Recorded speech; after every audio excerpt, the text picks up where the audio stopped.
Car rolls up in the opposite direction right beside you and does a U-turn behind you. That gets your attention. Dish rack still up on the countertop with the dish in it, no less.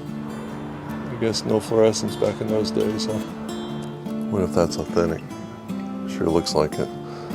My comment earlier about being a one-room classroom, I was wrong. Look at this. Ooh. Oh, this is dangerous. Okay, so we're here, and just to put this in context, we are roughly halfway between Phoenix, Arizona and Los Angeles, California. Out here in the Colorado Desert, Riverside County, California. And we're at a place called Desert Center. Curiously, this place began in 1921. A guy named Stephen Ragsdale, who later became known as Desert Steve. Curiously enough, Ragsdale started life as an itinerant preacher from Arkansas. Ragsdale was also a cotton farmer, and sometime prior to 1915 wound up in Colorado, and soon after that wound up out here. And actually, I guess as the story goes, he was on a road trip, a business trip between Phoenix, Arizona and Los Angeles when he wound up out here. Car broke down, bumped into a guy there who helped him along. Get back on the road, which back then the road was basically not much more than sand out across the desert here on what would eventually become known as Highway 60. Now he wound up in Los Angeles, took care of his business, and on the way back through, bought the gentleman out who helped him out earlier on his trek towards Los Angeles. Ragsdale basically set up not much more than a lean-to and a shed and became a garage and small cafe for travelers going across the desert.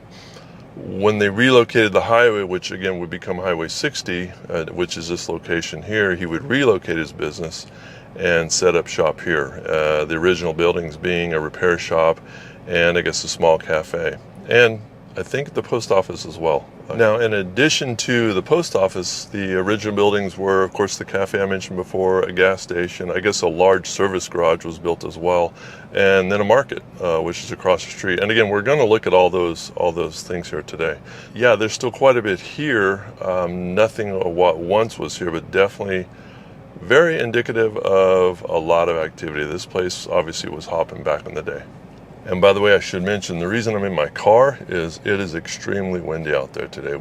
Very gusty. Already lost my hat, my sunglasses. Luckily, no damage done there. I want to get out and show you around. There's some cool stuff still here to see. All right, now I guess Desert Steve was kind of an eccentric, so let me read a few quotes that he did kind of as promotional material. Well, you need us, we need you. Our main street is 100 miles long. We lost our keys, we can't close, and that basically he was referencing the cafe, which we'll show you here in a little bit. And what he was boasting about there was that the cafe had been open since, it opened in 1921, and basically ran continuous until it closed. From what I could read, it closed actually in 2012. Although I bumped into a guy here earlier, I'm going to share you some of the information he gave me. Let's see, what else? Yeah, free room and board every day the sun doesn't shine in Desert Center. And if you don't believe me, you can go to hell or visit me in Desert Center in August. Enough said, Steve. So yeah, sounds like a character. All right, so with that, let's enough chit chat. Let's get out of the car, back into the heat, the wind, the sand. Let me show you around, and from there once we get back in the car, and there's a few other places I want to show you, so we'll get to those in a moment. I don't want to give them away yet, but we'll kind of wrap up the decline of Desert Center, and yeah, let's get busy, see what we can find. All right, y'all, and this is what remains of the Desert Center Cafe. Look at this sharp glass. I'm definitely trying to avoid that. Here's some booze, still with the duct tape on the backrest there. Dining table, countertop. What if that's authentic? Sure looks like it. And if so, it's cool that the people that tore this place up didn't take that with them. Look at this, you guys. Wow, this is fascinating. My understanding, from what I've read, This was still operational up until 2012. But again, as I mentioned earlier, I talked to a gentleman here who shed a little more information on the operation here. Why do they do this, man? I don't understand why vandals do this, but they do. Be careful not to wound myself here. But look at this. From what I read, most of this was auctioned off in 2012, and a lot of it was a lot of what was in here. A lot of the contents are actually taken, but a few things obviously still remain. This would have been the place. A little oasis out in the middle of the Colorado desert. I don't know what the back room was there. Maybe storage or office area. This looks like this went into the kitchen, that doorway right there. Of course, the countertop. I love that the tip jar is still there. That's cool. All the little under-counter reach-in refrigerators, it looks like. Serving window to the kitchen. And these dining tables, again, I have no way of knowing this, but they look like they were once part of this whole operation. And then the table down there if you had a larger party. And this looks like this may have been where the cashier hung out. In fact, look at that. There's an old adding machine right there. And I guess this is where you could have bought gifts, trinkets, maybe even a few for the road snacks. Who knows? Definitely got a 50s vibe going on here, huh? Or maybe it's more of that, if I'm saying it correctly, the Googie movement, where things built in middle of the century, 1950s, some give 10 or 15 years either side of that, were built with what was kind of at the time considered very modernistic theme. All right, kind of looking back at the cafe, and that is basically looking east. Now if we kind of pan west, just to kind of put this in context, here are some, I'm assuming these are service bays, because what I found out was right here, obviously this was the gas station, or the two islands here. Looks like there may have been about 3 pumps on each island. Now let me get back to my gentleman I spoke with. His name is Brian. He used to come through here years ago when this place was not fully open, but still partially open, and told me that this was a major service center for the trucks coming through here, the diesel trucks, big 18-wheelers. I'll show you more of that operation here in a moment. I'm not sure what all this shelving was used for, but going by the layout here, I think this was probably the office area. This roof is pretty shot out. And then if you look, there's a door behind this cabinet here. There's a doorway going out to the service area, and I'm going to show you that in a moment. Now again, when I was talking to Brian, he used to come by here years ago, and he actually remembered going into the cafe. But he said it was a really cool vibe in there, just a really cool, he said it was a real classy place, tile floors, a really, really nice cafe. And he said the food was pretty doggone good too. And he always loved coming through here. And he said at that time, this area here, this was still open. It was actually a shop. Again, as I mentioned before, for diesel mechanics. By the way, about all that operates out here anymore is the Caltrans station. I mentioned earlier, it's windy out here. Look at that. And here's the market, which again, Brian said was operating when he was here last, in somewhere in 2013-14. By the way, that car is parked in front of the post office, which is still operational. And Brian was saying that that post office was operating back then, but also all the buildings that are boarded up now, those were all operational. Things that any traveler would need would be in there. I'm assuming these are, because this is a old diesel repair place, these were part shelves all through here. All right, so what we're looking at here, from what I can recall reading, this was a replica train car, passenger car. And if you were here visiting Desert Center, you could actually walk through this. There's part of it, by the way, but we're not done yet, because look down here. Here's even more of it. All right in the middle of your frame. Look at that. That's a little pulley system that basically confirms this was some kind of repair shop doing some heavy lifting, because that runs on an I-beam all the way across here. And over here, again, right in the middle of your frame, some kind of other come along there. What a cool place. And when I first saw this, after Brian told me it was a diesel repair shop or an 18-wheeler repair shop, I thought, man, that's a mighty small door for that. But let me take you around the other side here. It pretty much confirms what Brian was telling us. Whole lot of leftover concrete here. I wonder how long this has been sitting here. Look at the size of that door. Now that's a big roll-up. So I guess that confirms that they definitely could have brought the 18-wheelers in here. Man, this is quite a building. Look at that roof line. You can see the sun coming through. So unfortunately, as the roofs disappear on these old buildings, and I guess you could say the structure is compromised, they start to collapse. And that looks like that's where this one's headed. So it's a good thing we're seeing it now. And this place had to be hopping back then. Wow. And there it is, a roll-up. Obviously these trees are growing in where the big trucks used to enter and exit. But there it is, y'all. By the way, if you want to know how close we are to I-10, it's right there, literally right there. You see the trucks moving.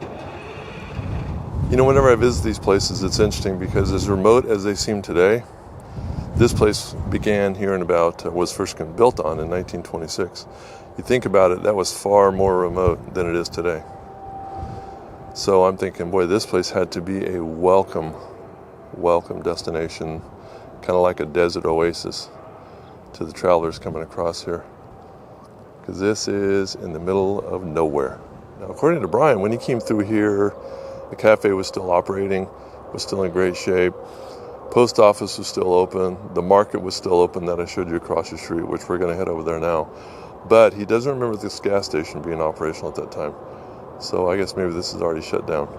Curiously, out here in the desert, you don't have all the moisture, so that doesn't destroy the buildings. What gets these buildings is the heat and the wind. And of course, time and vandals. And there's I guess that was an old storage unit, refrigerated food storage unit, just behind our cafe.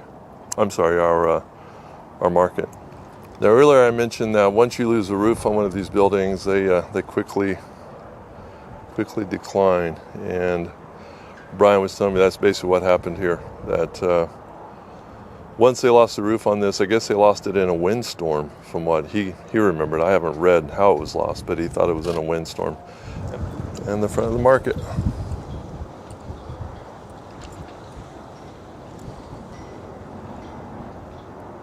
Man, look at that sky, y'all. That sky is amazing. I took some photos of that earlier. Hopefully that sky was being as cooperative back then. A little trinket display case, I suppose. Reach in refrigerator box, and you can tell that's pretty contemporary. And then now let's go across, and you can see there's the roof line.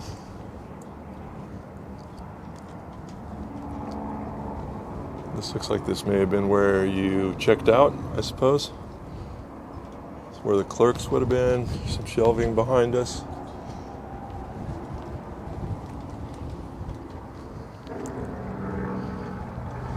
All right, this wall looks a little better than the other, but you can tell it's kind of pulled in. Wow, these wind gusts or something. Still the old air conditioning unit there. Roof is long gone. So again, I'm so happy to be here now, because who knows how much longer these ruins are going to be around, huh? All right, you can see the 4 previous bolt holes here. One there, one up here, one over here. There was a plaque here commemorating the history of Desert Center. And of course, it's somebody, I guess, decided they needed it more at home than we needed it here. So it's long gone. But it was there. And these are the boarded up buildings adjacent to the post office, which Brian says these over here were all operational last time he stopped here to dine. It's still an active bulletin board and adjacent to the still active post office. I gotta say, that was odd, man. I'm walking through this town, which is basically a ghost town, and seeing people actually walk up here and enter and exit the post office.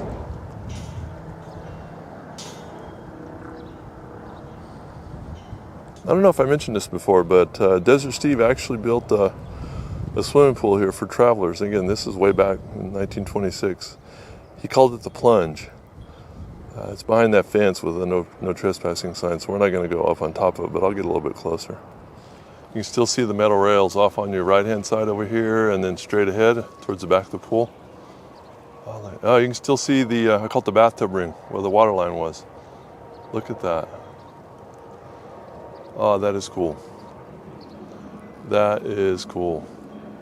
By the way, beyond the pool back there, that big tank with the graffiti on it, I wonder if that was a water tank for the town. Look at this, guys. What a cool little find. The Plunge. All right, we've circled around to the back of the pool. Still some of the rock work on the side here. Another, look at this. Look at this rail. And this would have been where apparently they pumped the water into the pool right here. I don't know what this contraption is. Little twin cylinder air-cooled motorcycle engine. That's innovation right there. All right, looking at the back side of the cafe and garage. Look up on the roof line here. This air conditioning equipment is not, you can tell, it's not that old. This seems to be a little back street here through town. Look in the opposite direction to what was once a residential area. We're gonna wander over there now. I didn't see any no trespassing signs. So we're gonna go there and have a look now. And more confirmation that it's really windy out here.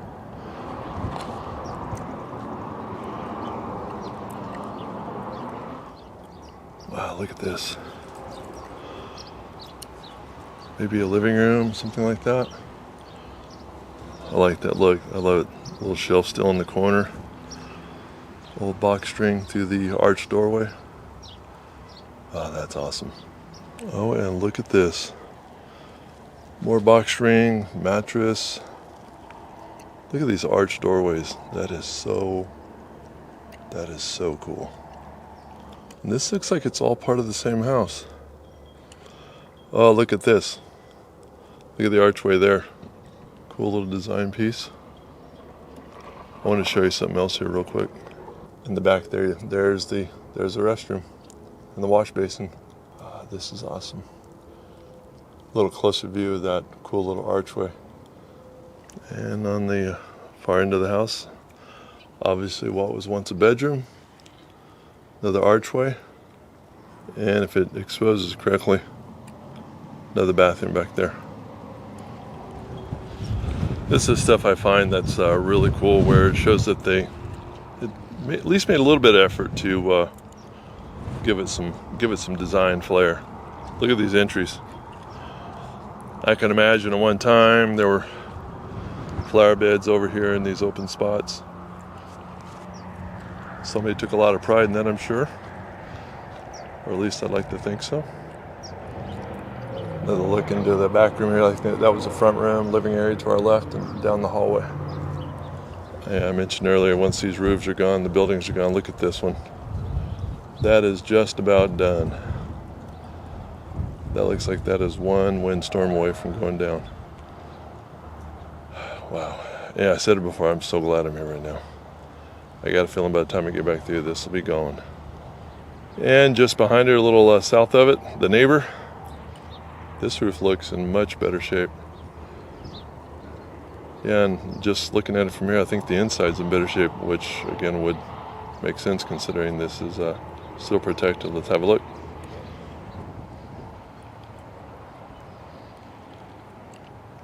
Oh, look at this, guys. This one was occupied much more recently. Look, the carpet Dirty, but still relatively intact. Look at this entertainment center. Yeah, and again, the roof is in good shape, so look at the interior here. Wow, dining table still there. Dish rack still up on the countertop with the dish in it, no less. Shelving still there. Stove. Oh, let's go around and see what more we can find. Look at that TV, still on the table. Look at this. Dirty dishes in the sink. Red pepper chili in a container in the dish rack. I think that's the living room. I'll show you why in a moment. There's actually a evap cooler blowing in there. It doesn't matter. It's just still here. That's cool.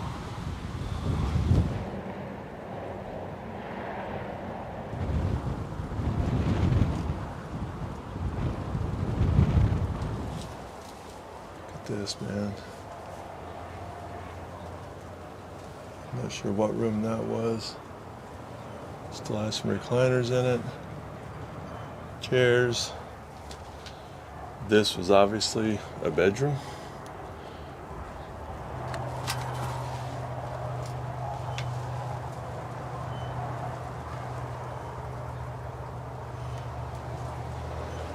All right, so now for the story of the circles of palm trees. I believe there were 3 circles. There's one way down there. You can see the tops of them cut off. Another pile right here. And then another pile right here. And then right between them, you can see where, and with the I-10 in the background, you can see where there was another circle of palm trees. Actually, Stanley Ragsdale, a descendant of Stephen Ragsdale. But anyway, he's the one that commissioned the planting of the palm trees. And now, apparently, the trees are planted in Stanley's words, according to interviews with his family. The trees are planted in a secret arrangement. Looking on Google Earth, I can't figure them out. Maybe somebody smarter than me can. Maybe as one last remark, Stanley once made a comment, apparently, that they tell him, he was being told by Riverside County that he's holding back progress, and his question to them was, you need to explain to me what is progress. All right, so we're going to head over to the schoolhouse now, and from what I'm reading, this is not the original schoolhouse, but regarding the original schoolhouse, Desert Steve actually did ask Riverside County for a teacher, and at first they refused him, saying that you don't have enough students. So Desert Steve said, okay, we'll fix that. So he put an ad in the Los Angeles newspaper saying that I need a mechanic out here at Desert Center, but I need a mechanic with a large family, which ultimately he got. And with that large family, with the mechanic, along with Steve's family and a few other residents that were here, Riverside County did indeed provide a school teacher. So yeah, so how's that for modifying your circumstances to fulfill the requirements needed to get your teacher? That's good. Okay, and this is the Desert Center School. Not the original. And for the life of me right now, I cannot remember when this shut down. I'll see if I can find that information and put it down on the screen somewhere for y'all. Look at this though. Wow. The breezeway, I suppose this is probably was the administrative office. If this weren't for I-10 and going behind it, it'd be real creepy. It's a little creepy even with that. All right, now it's creepy. Wow, this is something. You know, it is interesting how you hear noises. You know, there's probably nothing here, but you just hear noises. Wow, look at this. Oh, look at that. That's what was making that noise. Wow.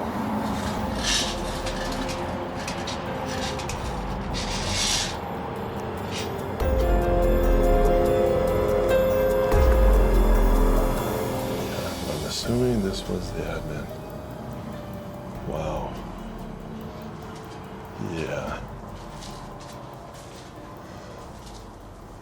bathroom, and wow. Look at this old wall furnace. Wow.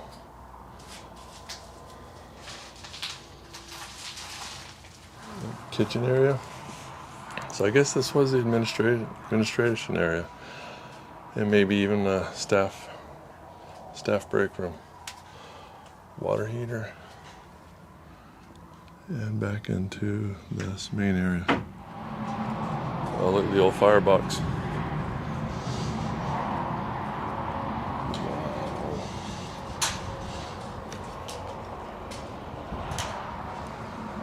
Oh my goodness, look at this.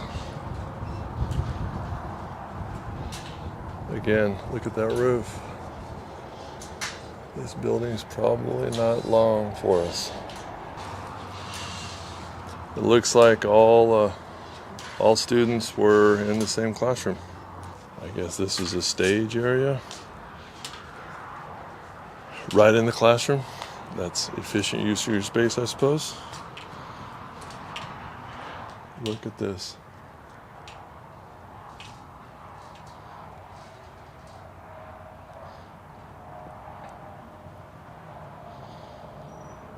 And all these chairs are still here. That's amazing. All the supply storage over here. Wash basin over there. Look at that.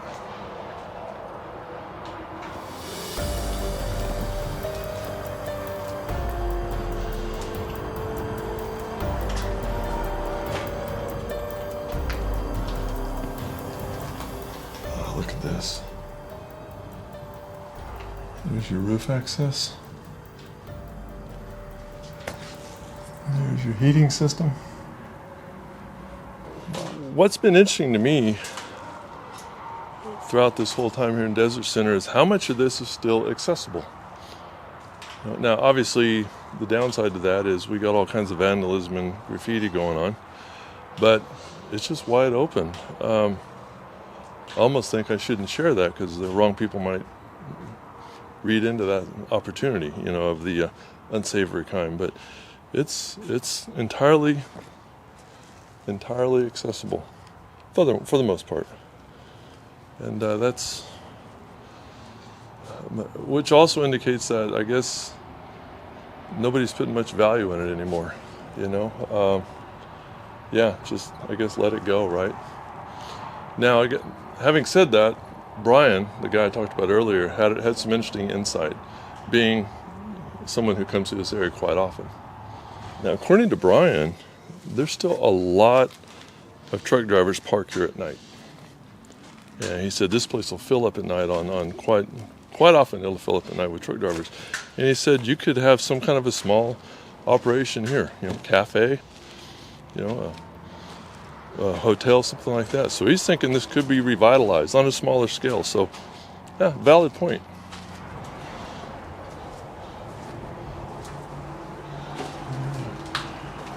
Restroom.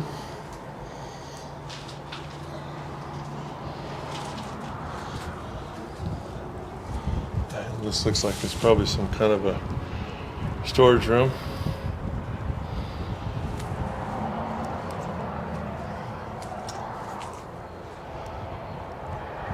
My comment earlier about being a one-room classroom, I was wrong. Although looking at this sofa here, or the ruins of it, maybe this was the teacher's lounge. Who knows? And this would have been another classroom. Similar layout. A door there for adjoining rooms. I guess that stage area we're looking at is on the opposite side of that wall. Another wash basin, storage unit. This is a little spooky here. Like this may come down at any moment. Again, just it's amazing that you can just come in here and see this. So hopefully by those you just want to appreciate it and not tear things apart. Yeah. That's I'll leave it there. And there it is. The mechanical room. I'm liking the lights. Oh, these are the old, remember the old screw-in type? You screwed the glass in? Not the bulb, but actually the globe around the bulb. All right, and now we're back to our big room. All right, y'all. I think that about wraps it up for this little adventure. I could walk this for hours and hours, but got to get on down the road eventually. But look at this. What a piece of history. Okay, well, we're about ready to wrap up our visit here to Desert Center. I do have one, maybe two more spots to briefly stop by on the way out of town. It'll be self-evident what they are or what they were. I don't know any of the history behind them, but let's have a look anyway. And then we'll do one more stop as we head towards our next desert destination, and we'll kind of wrap it up from there. All right, on the way back to the car, I saw this. I think this is a motel. I don't know. Still a mystery. No obvious signs of it being a motel room. Yeah. I think we figured it out. This is a restaurant. Yeah, look, storage room, maybe a prep area. Yeah, this is a restaurant at one time. Yep, a serving prep area. That's what it was, guys, a restaurant. Wow. Look at that. All right, and the last building we're going to look at here in town is this old service station. I'm going to pull up a picture from Google Earth, and I'm trying to remember the date of this, but actually I think this thing was in operation probably until the mid-teens or something. We'll see. I'll pull it up and we'll find out. Yeah, this is kind of creepy. What's interesting, the amount of people that still pull in here to get out of the shade and park. All right, one last look down Main Street of Desert City, Old Highway 60. Wow. Once a hoppin' place. Obviously hoppin' at one time. Now just a stopover for history nerds like me and people playing out in the desert with their toys, and a stay over for the night for all the truck drivers. Yep, another piece of history, soon to be consumed by the desert. Glad we got here.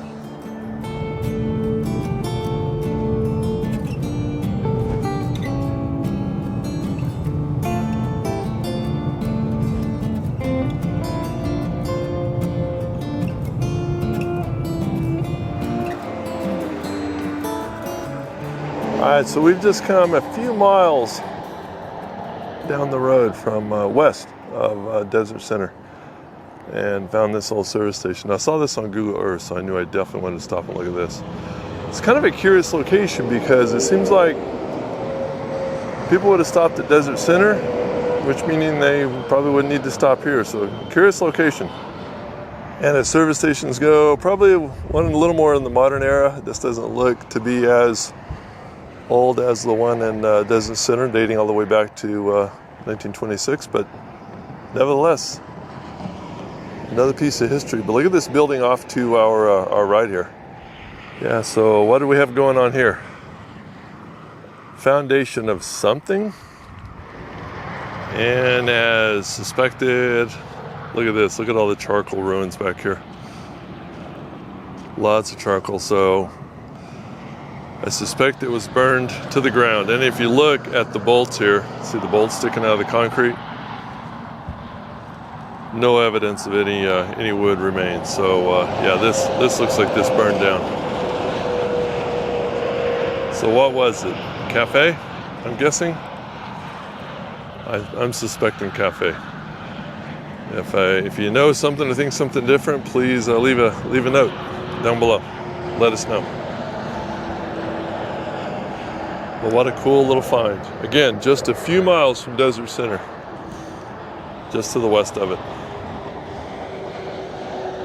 Now, unfortunately, something I did not get to access today is a little cabin that Desert Steve built back when he was still in town, which, from what I understand, he lived in town up until the 50s and 60s, depending on what I read. Then he basically ran off up into the mountains and kind of lived out his life up there.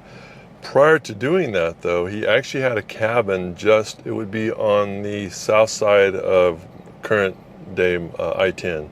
I was going to go out there today. It's totally accessible. You can drive out there, hike out there. However, not so much anymore. It looks like they're rerouting a lane of, I guess that would be the eastbound 10. For whatever reason, that's entirely blocked off. And again, because it's so windy, I couldn't even fly Louie out there to show you that. And I wanted to see it myself, but I definitely wanted to share that with all of you. That being said, Desert Steve's legacy would last for a little over 90 years. And his son Stanley ran it all up through the 90s and up till 2012. My understanding is the cafe is the last business to shut down. However, the cafe, the gas station, even the service station, and I understand, again, according to Brian, those businesses that were across the street, including the market, those were all in operation all the way up through the 90s and into the 2000s. So I'm not sure which one closed down last, but from what I've read, it would be the cafe. All right, sorry about that little interruption there. That's weird when you're out here on the side of the road in the middle of nowhere and a car rolls up in the opposite direction right beside you and does a U-turn behind you. That gets your attention. Ultimately, in 2019, the entire 1,000 acres of Desert Center, including all the structures and items in those structures was sold off in a probate sale.